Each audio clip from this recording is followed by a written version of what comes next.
D'où vient cette attitude? Pourquoi est-ce que les élites tuent de telles masses de gens alors que personne ne leur résiste et qu'elles ont déjà pris le contrôle total? Quelle idéologie anime l'esprit psychopathe de l'élite? Depuis l'époque de Platon, il y a 2400 ans, les planificateurs des constructions étatiques ont déclaré ouvertement leur intention de contrôler chaque détail de la vie d'un citoyen. Depuis des programmes de reproduction jusqu'au massacre de vies indésirables, ce rêve ténébreux dure depuis des millénaires.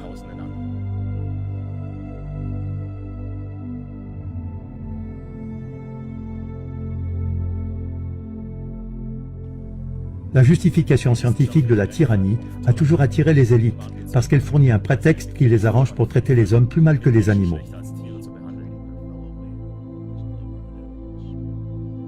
Thomas Malthus est connu pour sa déclaration selon laquelle un effondrement à grande échelle des approvisionnements en nourriture contribuerait à ce plan parce qu'elle éradiquerait les pauvres. Son scénario fictif a été plus tard appelé une catastrophe malthusienne.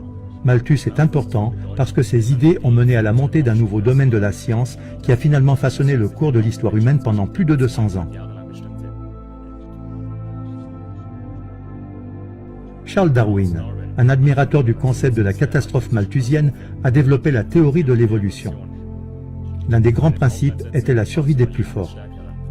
Avec l'aide de Thomas Huxley, surnommé le Bulldog de Darwin, en raison de son soutien véhément aux théories de Darwin, ses enseignements ont acquis une large acceptation dans les cercles scientifiques importants en Angleterre et finalement dans le monde entier.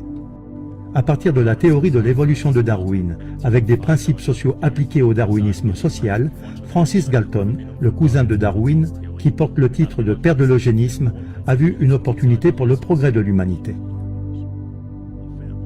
Les familles Darwin, Galton, Huxley et Wadsworth étaient tellement obsédées par leur nouvelle théorie du façonnement de la société qu'elles ont juré de ne se reproduire qu'au sein de leurs 4 familles.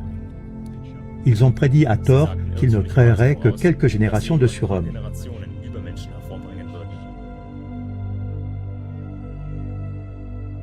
La pseudoscience, en plein essor, n'était donc que la justification illusoire de la pratique de la consanguinité qui était déjà répandue parmi les élites depuis des milliers d'années. L'expérience des 4 familles a été un désastre. Après seulement 2 générations d'inceste, près de 90% de leurs descendants sont morts à la naissance ou étaient physiquement ou mentalement handicapés. Les classes riches, et en particulier les familles royales du monde, qui étaient auparavant obsédées par la reproduction et remplies d'un profond mépris pour les classes inférieures, se précipitèrent vers la nouvelle science et commencèrent à en imposer ses buts à l'échelle mondiale avec beaucoup de véhémence.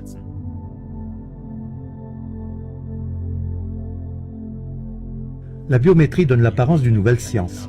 Cependant, elle a été développée par Galton dans les années 1870 pour observer les traits raciaux et le développement génétique et pour décider qui devait être autorisé à se reproduire. En 1904, l'eugéniste Charles Davenport a lancé l'institut de recherche Cold Spring Harbor aux États-Unis avec le soutien financier des éminents barons voleurs Rockefeller, Carnegie et Harriman. En 1907, les premières lois sur la stérilisation ont été promulguées aux États-Unis. Des citoyens présentant de légères difformités ou de faibles notes dans leurs bulletins scolaires ont été arrêtés et stérilisés de force. En 1910, le bureau d'enregistrement de l'eugénisme est créé aux États-Unis. À cette époque, les Britanniques avaient déjà créé le premier réseau de travailleurs sociaux pour servir d'espions et d'organes exécutifs du culte eugénique des races, qui a rapidement pris le contrôle de la société dans le monde occidental. Les travailleurs sociaux décidaient quels enfants devaient être volés, qui devaient être stérilisés et, dans certains cas, qui devaient être secrètement et discrètement assassinés.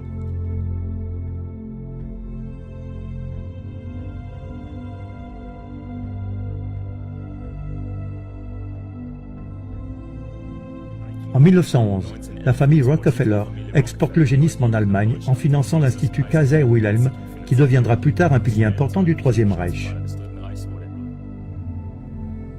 En 1912 à Londres, lors du Congrès international d'eugénisme, il y a eu un battage médiatique international autour de l'eugénisme et celui-ci en a acquis beaucoup de popularité. H.G. Wells, l'écrivain futuriste, auteur de best-sellers de science-fiction, qui avait étudié la biologie auprès d'eugénistes de haut rang, a diffusé la nouvelle croyance dans le monde entier.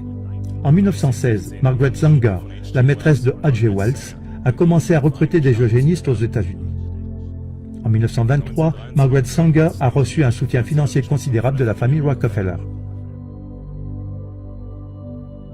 Margaret Sanger a écrit à son collègue eugéniste Clarence G. Gamble qu'il fallait des dirigeants noirs pour servir d'hommes de paille dans les programmes de stérilisation visant les communautés noires. En 1924, Hitler a écrit le livre Mein Kampf, dans lequel il cite comme source d'inspiration des eugénistes américains. Hitler a même écrit une lettre d'admiration à l'eugéniste et écologiste américain Madison Grant. Il a appelé le livre de Grant « The Passing of the Great Race », sa Bible. Hitler a conçu son plan pour le massacre des Juifs et des autres, comme il les appelait, des sous-hommes sur la base du travail de Grant. En 1929, l'eugénisme avait atteint l'acceptation des masses. La prétendue science avait fait l'objet d'une promotion agressive dans les écoles, les églises et les festivals folkloriques dans les différents landes allemands. Les églises organisaient entre elles des concours avec des récompenses financières pour ceux qui pouvaient le mieux incorporer l'eugénisme dans leurs sermons. De grandes communautés religieuses ont dit aux Américains que Jésus prônait l'eugénisme. La même année, plus de 25 États américains ont adopté des lois sur la stérilisation forcée. La Cour suprême s'est prononcée en faveur de pratiques brutales de stérilisation forcée. Lorsqu'Hitler prit le pouvoir en 1933, l'un de ses premiers actes officiels fut d'adopter des lois eugéniques inspirées des lois des États-Unis.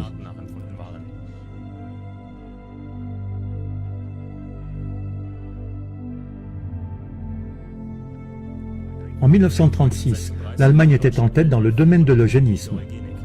Des mesures efficaces ont été prises pour stériliser et tuer des centaines de milliers de victimes.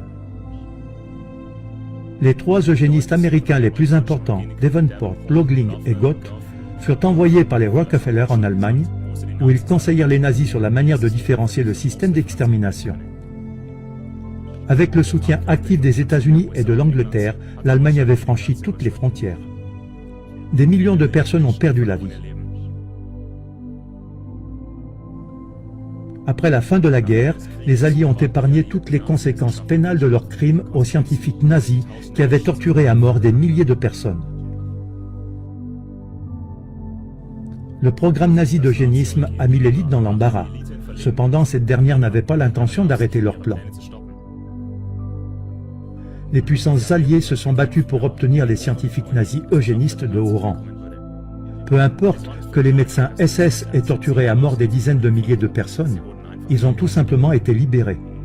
L'ange de la mort, Joseph Mengele, et son supérieur Ottmar von Verschuer n'ont pas été poursuivis par la justice. Même après la guerre, von Verschuer a continué son travail en Allemagne. Les eugénistes étaient furieux que leur grand travail ait été dévoilé. Ils se sont donc mis à déguiser leur programme. La revue trimestrielle The Eugenics Review a été renommée Biologie sociale. La Fédération américaine pour le contrôle des naissances a été renommée Planning familial, Planned Parenthood. De nouveaux termes tels que transhumanisme, contrôle des populations, développement durable, préservation et protection de l'environnement ont remplacé l'hygiène raciale et le darwinisme social.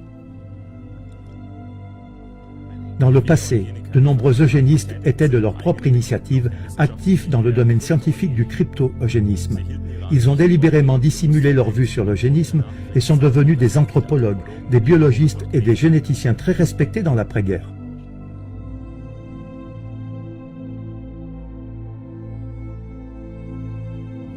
Les Alliés ont fait passer clandestinement à l'étranger des milliers de scientifiques nazis d'Allemagne et les ont placés à des postes clés dans le complexe militaro-industriel, comme la recherche sur les armes biologiques et la science des missiles. Le fondateur d'IBM avait été un fidèle partisan d'Hitler. Thomas J. Watson avait envoyé aux nazis ses calculatrices à cartes perforées et ses techniciens IBM pour qu'ils les utilisent dans les camps d'extermination. Les tatouages des détenus des camps étaient des numéros d'identification IBM enregistrés dans les ordinateurs. IBM avait déjà utilisé des systèmes de cartes perforées similaires en 1928 dans une étude sur le mélange racial en Jamaïque. Les premiers vrais ordinateurs ont été inventés par un eugéniste pour être utilisés dans le domaine de l'eugénisme.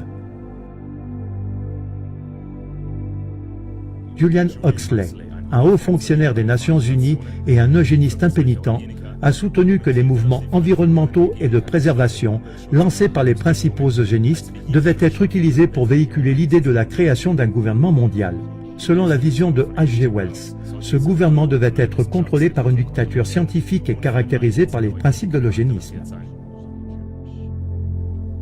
Julian Huxley a fondé le World Wildlife Fund, WWF, avec le prince Bernhard des Pays-Bas, fondateur du groupe Bilderberg et ancien officier SS, et le prince Philippe d'Angleterre. Si j'étais réincarné, j'aimerais l'être sous la forme d'un virus mortel, afin de contribuer. Prinz Philipp berichtet von der deutschen Presseagentur, August 1988.